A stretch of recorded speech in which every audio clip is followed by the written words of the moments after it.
Great, thank you. Good to see everybody, and I do see some familiar faces or names, I guess. So thank you for joining us today, and we're going to be, as she mentioned, that we'll be talking about kind of economic development, what it is, how we have a larger ecosystem, and then how Main Street fits into the overall ecosystem of economic development, and how we use Main Street as a tool in the toolbox, if you will, for successful economic development. Um, uh, my name is Kim Woodworth, Executive Director for the Economic Development Council of Colorado. We're an industry association that is statewide that supports economic development efforts across the state. And what I always say is that we don't do economic development. We help you all do economic development by providing the resources, the network, the tools, and advocacy in favor for economic development. So we do have a full-time lobbyist who is lobbying at the state capitol, helping us maintain a healthy business environment. Also with infrastructure and workforce. And then she also helps us, advocate for the programs that we need to be successful in the work that we do, as well as for us as economic developers. And then the network is basically anyone in the state of Colorado that is part of the economic development ecosystem. So public, private. We've got, municipalities and counties. We've got regional organizations, councils of government, economic development districts, as well as those stakeholders that we work with all the time. So anything that a business would need in order to retain, expand, or grow, we make sure that we have those stakeholders connected to our economic developers so that we can facilitate the growth and acceleration of our businesses. Um, and we are the only the one in the state, and we are one of, I believe, 22 others in the nation. So, economic development, when I first started, I had no idea what economic development was. It's not something that you go to school for. But really what it is it's a group, it's a program or a group of policies or a set of activities that positively influence economic change in in a community. And we do that through long-term activities such as having acceleration, business acceleration programs, or incentivizing businesses to be able to go into a certain area that we're trying to revitalize. We do this through our main streets and taxing districts like business improvement districts or downtown development authorities or urban renewal authorities.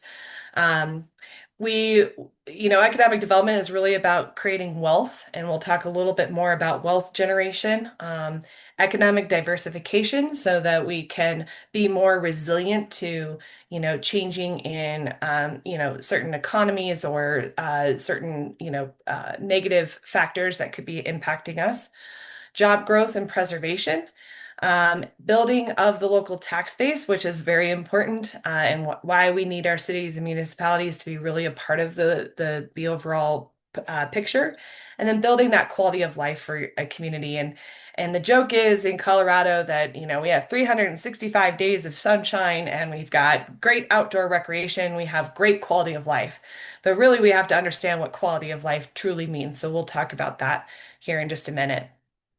So, this is kind of a breakdown of what a municipal and county revenue, what their budget looks like, and what they need to spend money on. And the larger share of this entire piece of the puzzle is property taxes, sales taxes, and then other taxes like business, fees and improvement fees, those kinds of things.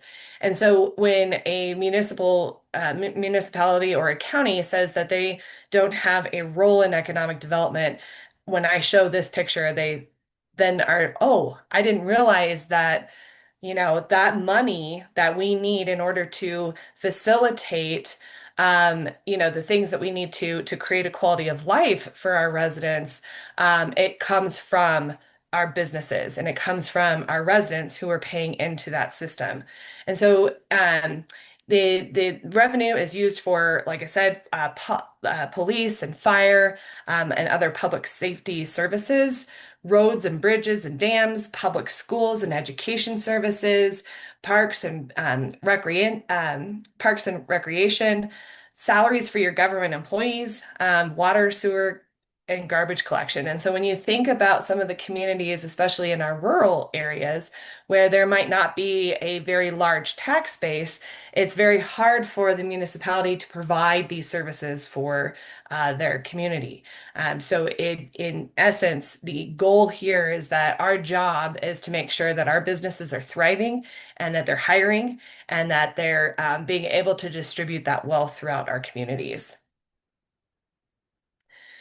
So, one of the things that, we talk about, um, you know, uh, again, in essence, the economic development generates the revenue needed to fund those essential public services. Ultimately, the goal of supporting economic diversification and job creation isn't just about numbers, it's about improving the lives of our residents. The increased revenue generated from a healthy economy directly translates to the quality of life, which I mentioned here. And at the heart of the quality of life is community wealth, which is significantly determined by primary job growth. And so I ask everybody, and if you could put it in the chat section, maybe it would be the easiest. But can anybody tell me what you would consider a primary job? I'll give you guys a couple minutes to answer that in the chat section.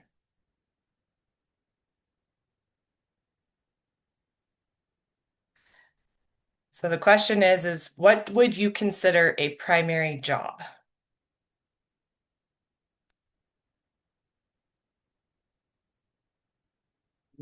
Anybody? All right. A job that brings money from the outside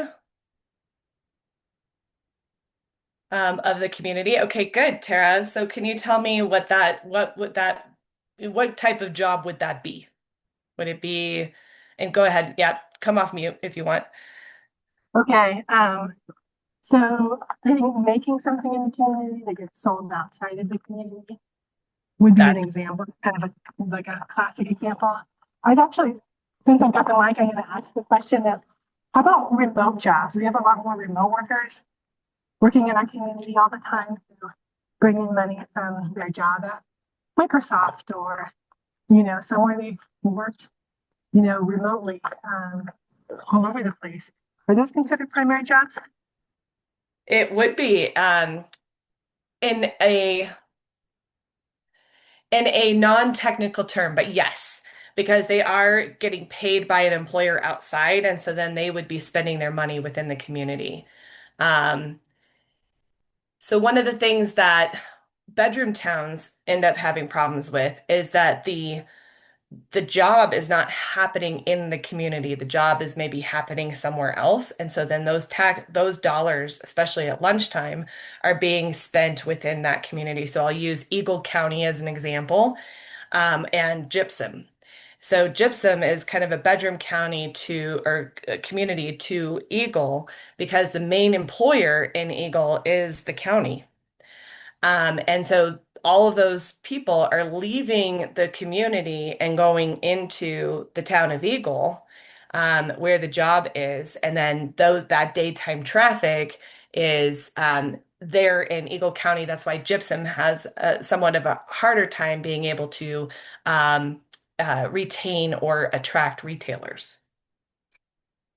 But yes, that is one of the things that we focused on at COVID time was how do we attract all those rural or those remote workers? Because then once they come into your community, hopefully they're spending money in your community as well. But what's harder about remote workers is that it's hard to extract them out of their homes. And as you can see, I'm a remote worker. I've been a remote worker for 9 years, and everything happens in my house versus happening within the community. And I don't go out to lunch very often. I make my own lunch here. So that daytime spending is very important. And I do see a full-time job, one where you spend the most time working. We get that an awful lot.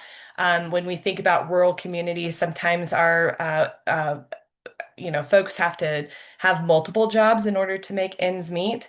But that is the in this essence and in this context, a primary employer is, and I will show you here next. So manufacturing. So I did see somebody mention manufacturing and technology. And I will tell you about healthcare here in a minute. But here we're using manufacturing as the example. And as Tara was mentioning, the manufacturer is creating more goods or services than the local community can consume. And so therefore they have to export those goods and services outside of the market. And therefore, then that payment from outside of the market comes back in and then circulates by paying employee wages, suppliers, and the contractors. And then they then start to spend their money into what we call the secondary market or the secondary jobs, which is your retail providers, residential homes, healthcare, and professional services. And the reason why healthcare is a secondary is because they're in the business of people.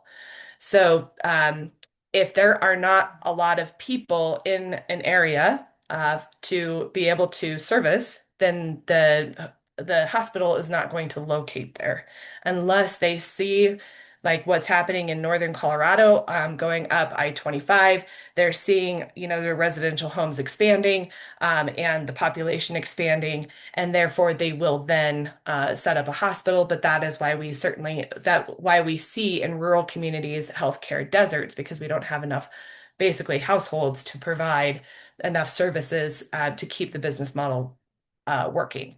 The same thing goes with retail goods. Retailers follow rooftops, and then they also follow certain different demographics as well. So identifying and understanding your demographics and who is in your community is really important to how you would, work on attracting businesses or retailers into your communities. And I am reading through, so um, I might need some help with maintaining what's happening in the chat section. So thank you so much for all this great information in here. So there's a second, I do have a second model to show you, and I had to keep this working example in here because this presentation has been around for many years. So I had to use the clip art. But here, our primary employer is the mining, and we have a lot of mining around in Colorado, or used to.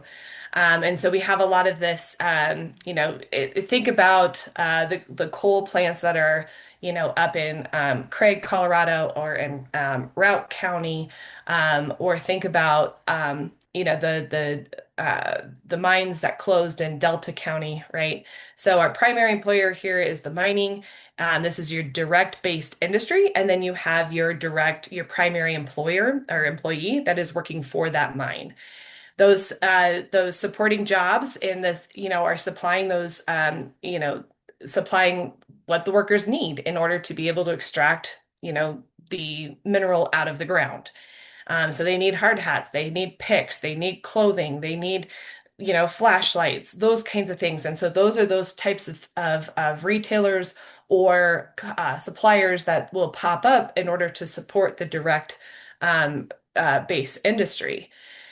Then, those miners have, they need to put their heads down at night and sleep. They need a house. They need food. They need, a place to, I don't know, go party, whatever. But that is where all of that secondary base, then, starts to pop up in order to support all of those. And if the mine leaves, say that primary employer leaves, then everything else starts to leave as well because they don't have that primary employer that is paying into needing those supplies anymore. So then that's when they start to leave the community and go elsewhere. And that's why we see, and this is pretty dramatic, but that's why we see ghost towns all over the United States, but certainly in Colorado as well.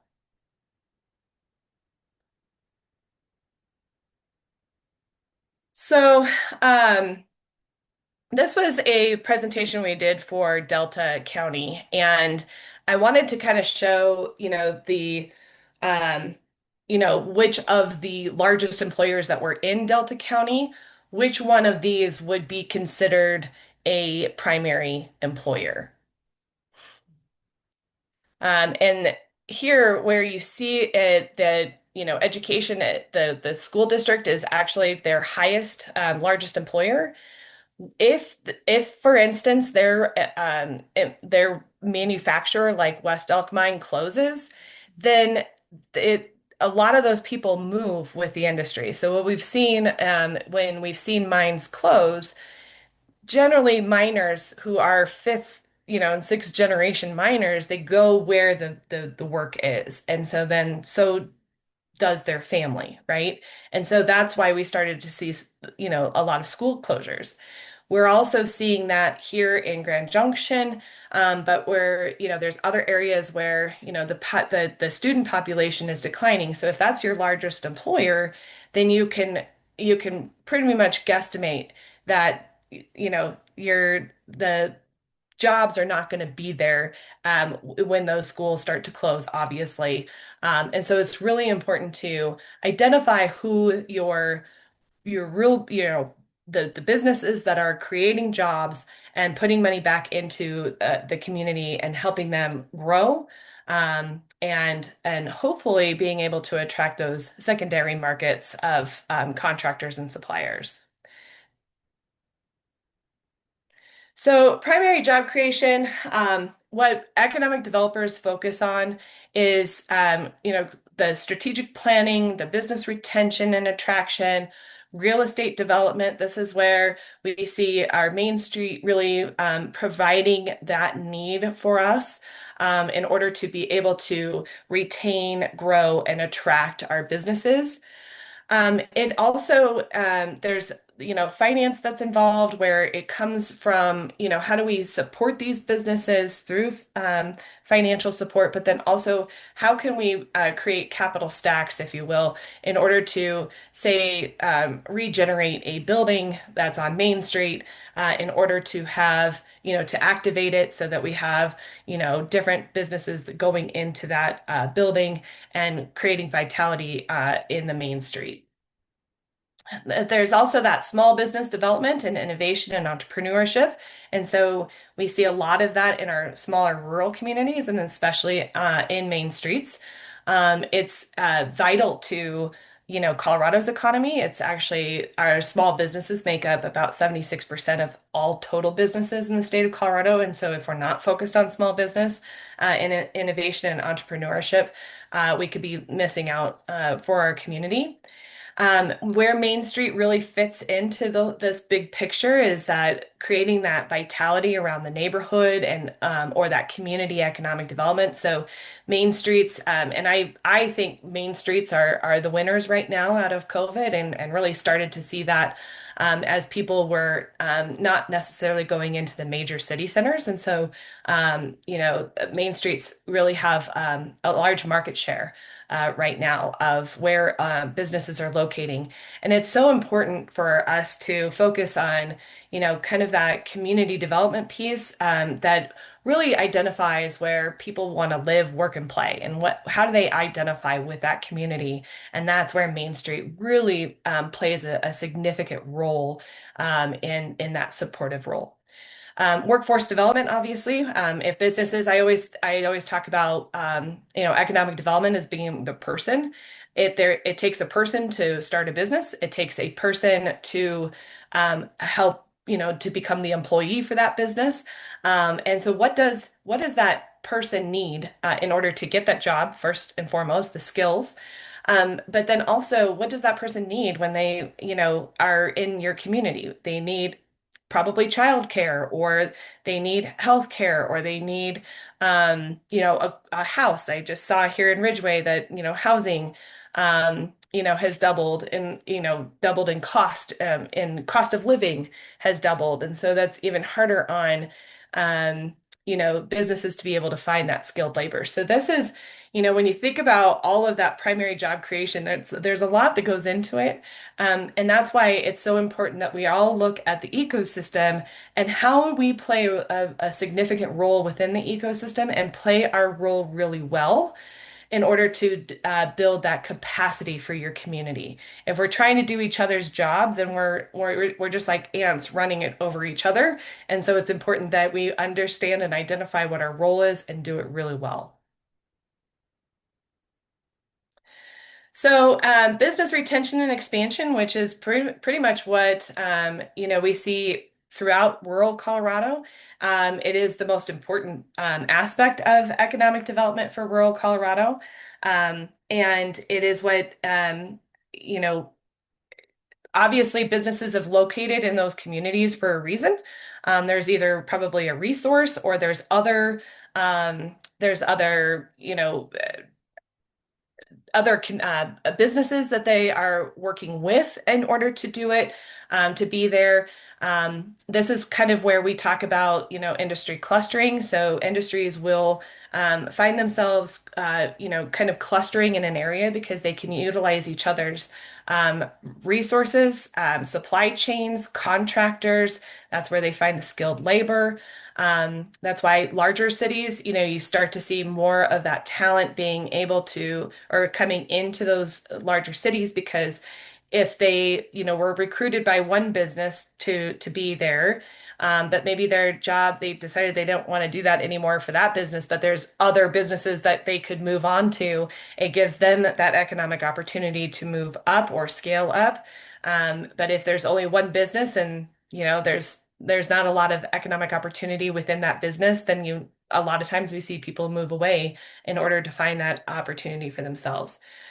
So business retention, it helps preserve, the jobs that we have there, but also that tax revenue, they really become the social fabric of the community.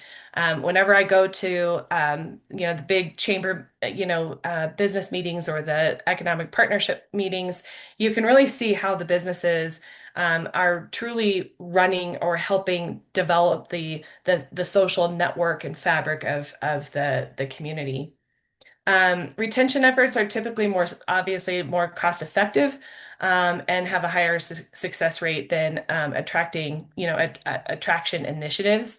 Um, Great example of something like that would be here in Grand Junction, they really started to focus on, the attraction piece where they actually go on attraction campaigns with the State Office of Economic Development, the Global Business Development Office, but that costs a lot of money. So you have to really understand and identify what are those industries that you're focusing on, and really streamline the places that you think you're going to have the best of the luck in attracting. But in business retention, it's really about, you know, Grand Junction really focused on outdoor recreation, have focused on technology, high tech companies, um, and some of those things that can work really well here or already working really well here in Colorado in Grand Junction, and so they've really focused on those things. Um, Hence the, Las Colonias Park, where they wanted to activate the river, and created a business park that would be nothing but outdoor recreation manufacturing, right? And then they connected it to, the river and made a lazy river. And there's these really cool ponds that they created so that you can test the product. There's a, zip line that you can fly over um, the the river to understand and what bonsai design does. I mean, there's just so many rope courses that you can create here in Colorado, and so they share that experience with others about all of the different types of rope courses and zip lining that they do all over the world, and you're learning about them through this park. And then there's a beautiful you know um, uh, arts complex and amphitheater and a brewery. So you can see how intentional it really was in order to attract and it's a gorgeous place. And businesses have been wanting to move into that area and be a part of that area. So when we're creating these places to live, that's where, and identifying what our identity is and people can identify, you'll start to see them retain or expand in these areas as well as attract in. And that's where, Main Streets can really, utilize that through the culture and the heritage of the main street and activating those spaces. And so, a lot of those buildings are, really important for place, but we also have to give them safe buildings. And sometimes we have to put money into these buildings in order for them to be able to, do their work. A company is not going to move into an old building if it's got asbestos. And we can't expect that that company is going to remediate the asbestos because that's not, they'll find a different place before any of that. So what we want to do as economic developers is take away as many, obstacles to make it easy for them to find and locate in those spaces. Business attraction and marketing. This is sometimes where the rubber meets the road, but again, understanding what the current community fabric looks like so that you're attracting those types of businesses to the community or to the main street that identify with others within that as well, or understanding what contractors or secondary market would support the primary job. Um, Resource and efficiency. So the retention efforts, like I said, are typically more cost effective, but attraction campaigns. What's important about marketing is making sure that everybody understands that you're marketing an area that come to see us. Like I love the marketing campaign, Where in the hell is Maybell? I just love it. It's like, okay, I want to know where Maybell is and I want to go to their balloon festival, right? So that marketing can be very beneficial to your community to get people to come visit you. And that, tourism is considered a primary job. Or that's where those outside dollars are coming into the community and then, as we all say here in Colorado, I got my piece, so don't come. But, come spend your money, but then go home, right? So that's where tourism kind of, really could really help your community. But from an economic developer standpoint, we want people to come and see our communities and stay for a while and then say, this is where I really want to set up my business. And we saw a lot of that happening in COVID as people were kind of getting out. They wanted to get out and they started to explore new areas and they started to move into those. And so we have some, prime examples of, like the Chaffee County Buena Vistas of the world that, really kind of became popular after COVID. So, like I said, workforce development is, I always say economic development and workforce development is the same thing. That it is imperative that we strengthen and utilize our workforce partners. In every county, there are workforce business representatives, and we want to make sure that we are connecting our businesses to those service providers to ensure that not only are they finding the skilled labor that they need, but that maybe they need support on, what does the job description look like? And maybe that's inhibiting them from being able to find the right skilled labor that they're looking for. Or how do you, you know, uh, if it's a new technology, for instance, or bioscience, like what's happening in Fort Collins, how do you partner the business with the workforce as well as the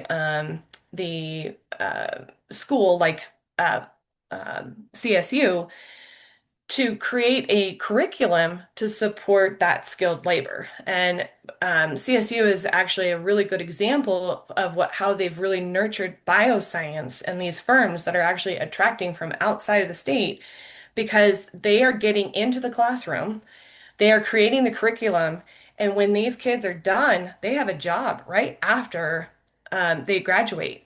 And these bioscience firms are able to pick the cream of the crop in order for that to happen. So that is a win, that is a benefit, and that I would say would be a competitive advantage. Um, in Florence, Colorado, we're piping out, I think it's the second largest school, second school piping out second most amount of cybersecurity students. And if you think about where Florence is in relation to Colorado Springs and what's happening in Colorado Springs, you can actually, back to Tara's point here, is cybersecurity can be fairly remote. But they're working for primary employers that are in Colorado Springs. And so now these students are not only graduating with a very high paying job, but they're staying in Florence, Colorado. That is a pretty cool example of how you can really partner or look at what are some of the great benefits that are happening within your region, and then how can you play a part within that? And I always kind of think of it as a spoken hub kind of, model where, certain aspects that are happening from your larger communities, your smaller communities can certainly participate in those. Also, our workforce system, I do want to mention, they have access to uh, it's called Lightcast now, but they can create kind of an impact, not an impact, but like a report that tells you who your demographics are, what is their skilled labor, what are, where are they living, where are they working, how far are they coming to come in to your community, or are they leaving the community? And they do these for free. But these are really good reports that can help you, when businesses are looking to come into your community, that you can then show them the data that is available, showing them where the skilled labor is coming from. So there's a good example of what happened in Adams County where they actually saw that the majority of their base of people were actually driving all the way down to Douglas County to work and where they were working. And so then they were like, well, that's an opportunity for us to try and, build in the ability to bring more businesses, lifestyle businesses that would retain those people within the community. And that helps you with your strategic planning and where you put your money. So back to strategic plans. So we often get into our work and we don't have a strategic plan. We don't know where to start. And it's so important that we start, if you are starting from scratch, that you're bringing all of your stakeholders within your community together and say, what do we want to be when we grow up? What is our plan here for our community? What is the plan for our Main Street? What do we want to see happen here in our Main Street, and how are we going to make that happen? And when you have a strategic plan, first and foremost, it helps you stay on track and it helps you, see a larger picture at the end. But economic development is a long-term play and it is a full contact sport, meaning that you cannot operate in silos, that everybody has to be at the table as much as possible in order to facilitate, that strategic plan. And oftentimes, with our election cycles, those strategic plans can be kicked to the curb based on how, the election went and what the priorities are. And so it's really important for an economic developer to really make sure that they're in front of their elected official even before they even get hired and educate them on what is already happening within the community, what are some of the programs or projects that we're working on, why was this a priority at the time, and why it still is a priority, because some of these projects and programs take longer than 4-year cycle to actually see come to fruition. So we, every part of Colorado has a regional focus. And within that region, you've got lots of players that are working on the different parts. And so, it's hard to have a conversation of, with your county commissioners, like, hey, we need to think outside of county lines. We've got to think outside of municipal lines in order to do the larger, greater good and work. Because workforce does not see borders and businesses do not see borders. It does not, it is a net zero if a business moves from one street to another. That is a net zero gain for anybody. Only the municipality might see it as a gain, but it's not a gain for the state of Colorado.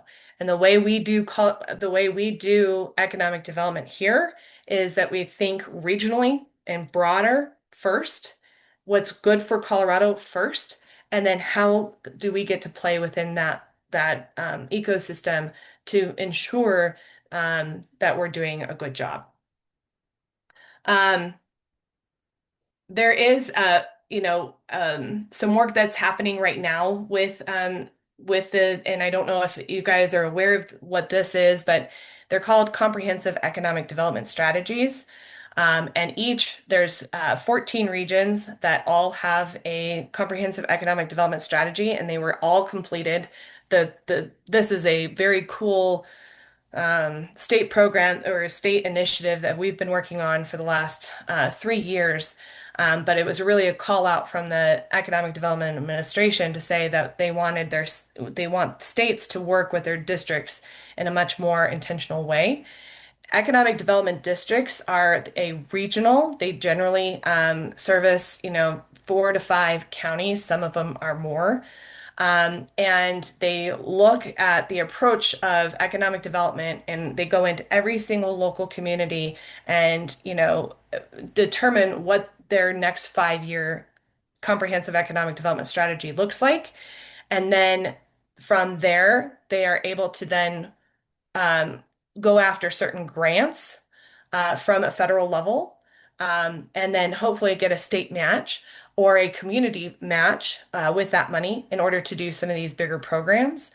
And then from that regional level, those SEDS are now advising the statewide SEDS, and right now we're in public comment period. And if you guys want to weigh in on that, this is the time to do it. But the state now has a comprehensive economic development strategy that's been advised by our regional strategies, which have been advised by the local level. So it's kind of a bottom up, top down approach. So we're meeting in the middle. And then the whole goal and hope is that then the statewide says, our BHAG, if you will, is that our state legislators, as well as hopefully the new governor in 26, will read the SEDS before we create any legislation or new programs, because we want to make sure that that legislation and the programs actually meet the needs of our local communities. And we're hoping that that will help us equitably distribute funds throughout the state, and address some of those local issues that we haven't been addressing um, so far. So that is something that is very important. And thank you, Cami, for dropping that in. So that is the statewide SEDS. And I think public comment period is due by July 5th. Okay, so this is an example that is really, I mean, I think this is the coolest, most transparent example of a strategy and how you bring everybody along with you. This is on the Town of Windsor's website, and they have, they talk about their vision and their mission, and where they're at within their cycle. And they have lots of different activities. I put a link in here. But they have lots of different activities that that they're trying to hit in their 5 year strategy. And then they even go down, they even drill down to tell you. I'm going to just drop this in here really quick so you guys can see it. But they talk about, green means that it's on track. There's a minor disruption, major disruption, it's completed or it's upcoming. And this is for their whole community to see it. So you've got everybody who knows truly what the town of Windsor is working on. Um, and so I wanted to pull out this strategic growth because it will also tell you, um, where they're at within that program and what's been completed and what's on track. What is a major disruption? So if it's housing, they're not able to acquire the land or whatever that disruption is, they will tell you what it is. And so then that's when it invites partners to come in and participate to help with, some of those, disruptions. But it's a very cool example that I really recommend. So these are the top attributes that a competitive community relies on and what economic developers really, focus on. But, when you think about your proximity to other markets, I just talked about that with Florence versus Colorado Springs. Um, for larger communities, the ease of international travel. CEOs need to get in and out and to their destinations very quickly. They do not want to be sitting in an airport somewhere. And so for Colorado, that's why DIA was built in order to get more headquarters off of the east and west coasts. It was an intentional process to say we need to have a you know we need to have a place for them to land and be able to fly wherever from the middle of the country, and Colorado wanted to be ahead of that uh, the ball. That also meant that in order for these flights to happen, they are becoming longer flights. They are bigger airplanes, and you need longer runways. And so, having all of that land and not landlocking it, if you will, with housing and all kinds of other businesses around it, allows DIA to be nimble and to be able to grow. And it is the one of two airports in the world that is still growing. And that's a competitive advantage for us, and especially when we're attracting flights. Local labor market and skills availability, tax and regulatory environment. We're the sixth highest, most regulated businesses in the state of in the United States. Our businesses are heavily regulated, and that is not boding well for us on an attraction side. Quality of life issues. When we have dilapidated areas and it's inviting crime or homelessness, obviously it deters that health and safety of those businesses and it deters them from coming in or staying there. So it's really important that we're focused on that. What is the cost of doing business? What is your political leadership? Is everybody aligned or is everybody, fighting each other? Businesses see that and they'll leave or they'll go somewhere else where it is an environment that they can work through. Um, and then there are really cool ways. We actually have a business incentives report that we did where there's all kinds of different ways to incentivize businesses to either you know hire folks or stay in your area or come to your area without it being actual money. So we have all kinds of different examples of different incentives that can really support your work with your businesses. And then infrastructure. It's very hard for if you don't have broadband, right? High-speed broadband, that's going to be a deterrent. Or if you don't have adequate you know, water and sewer, it's very hard for the community to build houses on inadequate infrastructure. So working with DOLA, to really help, with some of those infrastructure issues. Also with the historic preservation tax credit, that helps you restore some of these historical buildings.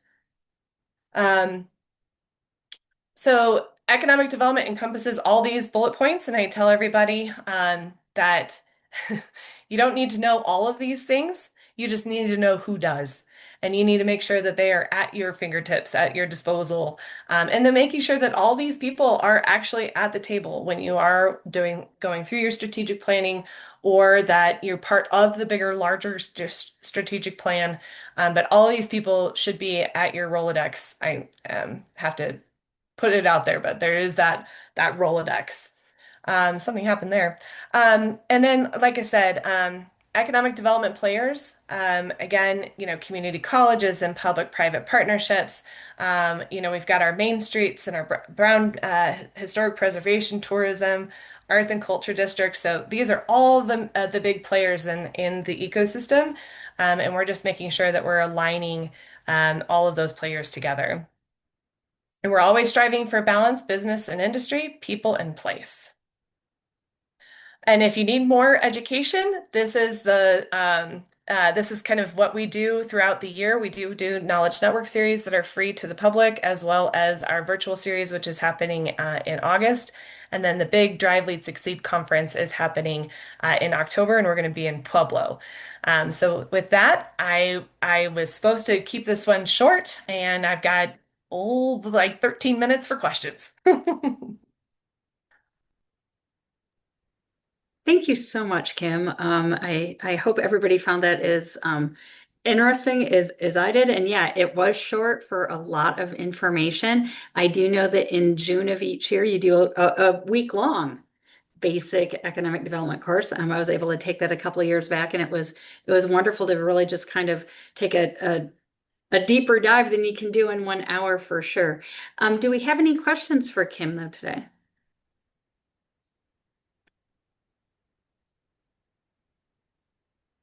Wow, you covered it all, Kim.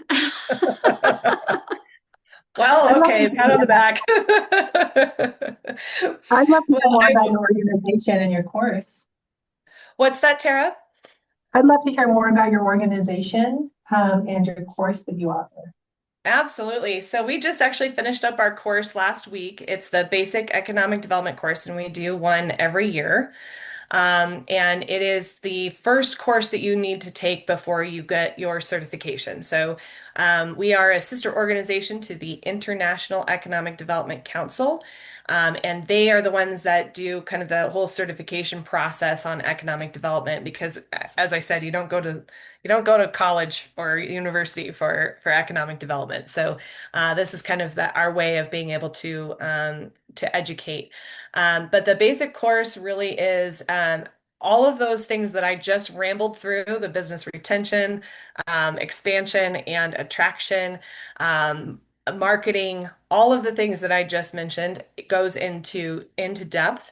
And they have to, in order to be accredited, each one of those sections are about a 2 hour, 3 hour section in order to be accredited. So it is what's fun about that course is that I'm still in the profession with all the people that I took that course with, and they have been kind of my group of people, my go-to people, and so there's this camaraderie that is created through that course, as well as that support network that comes in and wraps around you, because like I said, it's a constant educational opportunity.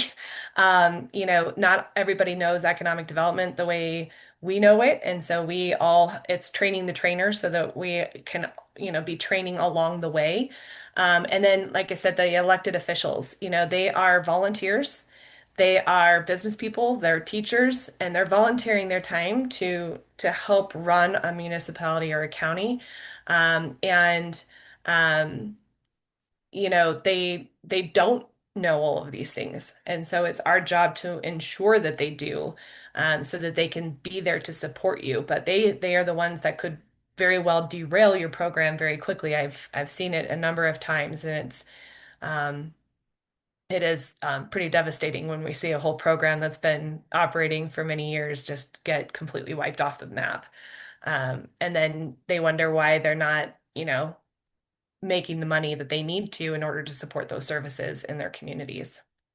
And Kim, I think you said you wanted some help keeping an eye on the chat here. I already gave people your email address and where they can find all of your training resources because the basic economic development course is in June of each year, but each fall there's also a conference, but that leads into another question from Tara as well, wanting to just learn more about EDCC. Yes, absolutely. And we have several committees that are working constantly on different types of resources.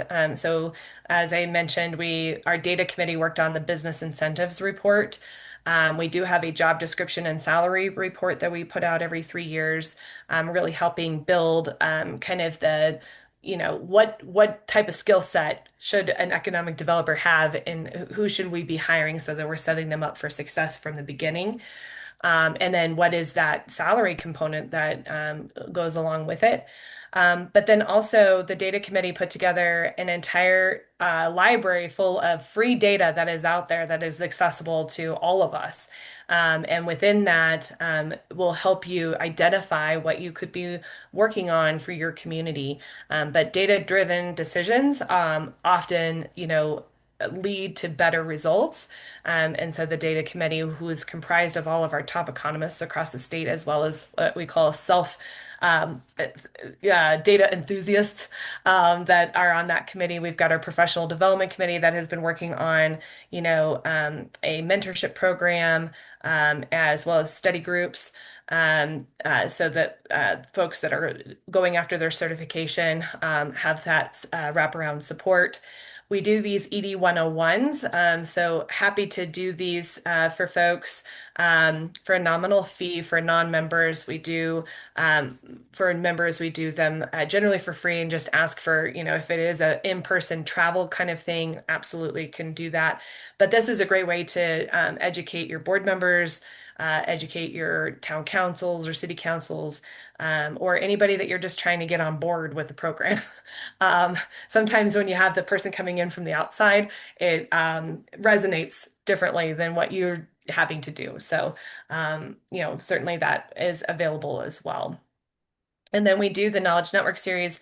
That one is really about the professional, and we're hoping to build high performing economic development professionals, organizations, boards, and city and county councils through the Knowledge Network series, and really training and educating on how we can do this work really well. And then the virtual series came out of COVID. It's the big, bad, hairy beasts that we're having to deal with, and generally a white paper comes with it. So we were really dabbling in construction defects last year and the impacts on economic development and what that has done to our housing market as well as our commercial real estate market. Um, and then out of that came the lack of liability insurance in order to be able you know, to build these multifamily units. And so that is what we're going to be focusing on in August. And then we'll do a 3.0 on the home owner's insurance, because now we have lack of availability of homeowners insurance that is now compounding this issue here in Colorado, and the affordability. And then the big conference is like we've got three like 350 statewide economic developers. We do have folks from Main Streets. We have folks from business improvement districts and URAs and DDAs, but we also, like I said, districts and all those players that we've talked about. And then we've got 150 of the business service managers, the workforce business service managers that come as well to connect. So yeah, it's a big conference, and we'll be at the Pueblo Convention Center. That's a lot, Kim. I did notice that Matt was asking about an example of an incentive package. I don't know if you have like some templates or anything. You mentioned that you have a business incentive report, if that has something included in that that might be of service to Matt. Yeah, so what we did was we did a big survey of the entire state, and talk, what types of service incentives that they've put together at the municipal or county level, but then also from like an economic development, like any type of partnership or public-private partnership, what those packages look like. There it is in within the report, and I can certainly share that with you guys. That'd be wonderful. Thank you.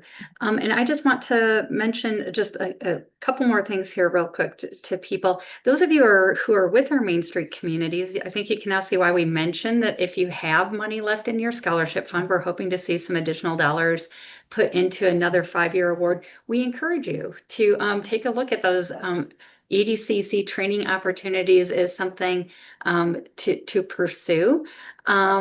we will be, I think somebody else mentioned about wanting to share this with some other people within their community. We did record this, so we will make sure that we share that link out to everybody who is registered as well as out on our listservs. Oh, and somebody dropped Cami. Thank you for dropping that link into chat for Matt and anyone else who's interested in that business incentive report. Any other questions that we have for Kim here? Great. Well, I just want to thank you so much. I Looks think like it looks like moderating Gail's. chat. Yeah, it looks like Gail. There you go. Yeah, Tracy, I'm going to probably say what you've said, but I couldn't write fast enough to take all of the notes. And I know from where our Main Street managers are, they're grappling with this issue on a day-to-day basis. This was extraordinary. And I thank you, your knowledge, what you do for the state. And I think this is only more to come from many of our managers in terms of really diving into what does economic development mean and how can we set priorities up for not only our city or town, but also looking regionally at opportunities for that built collaboration because it takes a village. It does. It does. And Gail, thank you. That means a lot coming from you, so I appreciate that. And you're right, Gail, you said it except probably more eloquently than I would have. We do really thank you so much, Kim. Please do consider reaching out to Kim with your economic development questions and hooking into EDCC as a resource on these issues and certainly exploring more who you can be partnering with in your community.